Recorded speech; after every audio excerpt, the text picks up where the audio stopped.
Okay, so I wanted to do a video basically for you, Robert Qurdon. This video is going to be on basically what you were talking about with fulanis and Ethiopians. Okay, so I'm going to link two links down below to show you that they both do have non-Sub-Saharan African ancestry. I'm going to show some DNA results as well. For the Fulani, they actually do show their North African ancestry. For Ethiopians and Somalians, they used to, but what happened was they had a lot of complaints because they would show that. So what they started doing was they started testing Ethiopians and Somalians as a group of their own. Once they did that, the people would test 100% East African as they want it to be tested out. So now I'm basically just trying to show you how before they tested Ethiopians like that, it would show that they were like 30%, 40% Middle Eastern. The thing is that to me it's not a big enough percentage to really be considered mixed, because 30% another race, you're still 70% black, 60% black, that's black. So that's why I'm like, that doesn't count for those two populations. Now, I know you were talking about phenotype, and one of the other people were saying that Ethiopians don't have African features or something like that. To me, okay, you could say they have more Middle Eastern features or whatever, and maybe they do, but they're 70% African. So, now on Fulani people, House of Fulani people, they test a lot higher African ancestry. I have some screenshots I'm going to show in my community posts. I'm going to share them over there so you can look at those as well. But on the House of Fulani people, their percentage is like, I think it's somewhere around like 85%. Some tests were like 18% North African. Some tests were like 5% North African. They range, but it's in the lower range, basically. A lot of them average out to about 10 or 11% North African blood. I myself am of Fulani blood lines. I know that because I have North African blood. And most Black Americans, when they have that, it's from the Fulani blood. And my heritage is like 11% on my heritage too. North African.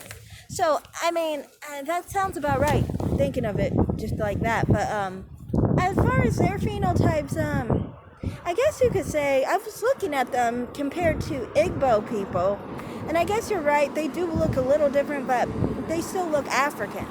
Now, Ethiopians, look, for example, Ethiopians, their brow ridges are very Caucasoid, I guess you could say.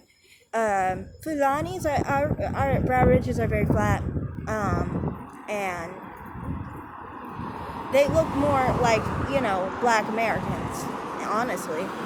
You could say maybe they look more similar to Black Americans because Black Americans actually have more white ancestry. So that would kind of make sense. Because that's another thing I was trying to say was that when someone's mixed with Middle Eastern or North Africans, they tend to look more mixed than someone mixed with English or Northern European ancestry. And that's just because, sorry, I'm outside. But that's because basically they have stronger genes, I guess, and so like if you mix a Middle Eastern person plus a Black person, you're gonna get a very Middle Eastern looking person. And then if you do that, like maybe they're a quarter Middle Eastern, they're still gonna look more Middle Eastern than say someone who is mixed with English descent, like Black Americans are.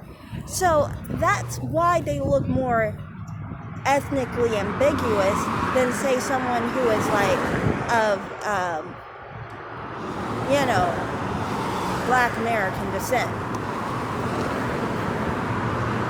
I just find it cool because it's like people will say that they look more mixed, but in reality, the people who they so-called say that look more black than, you know, the Fulani and so forth, they still look, they still are genetically less black, you know. And I've had that happen to me a few times where people would try and act like, you know, I was different races or whatever. And I was always like, it would always be funny if it was like with a black person who thought that they were more black. And it's like, they're like only like, what, 70% black, but we are like close to like 80, 90.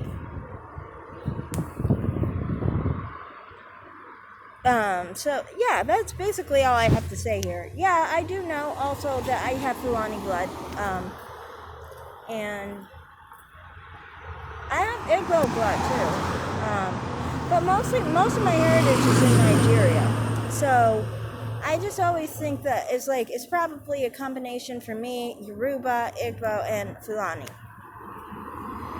House of Fulani though, but yeah.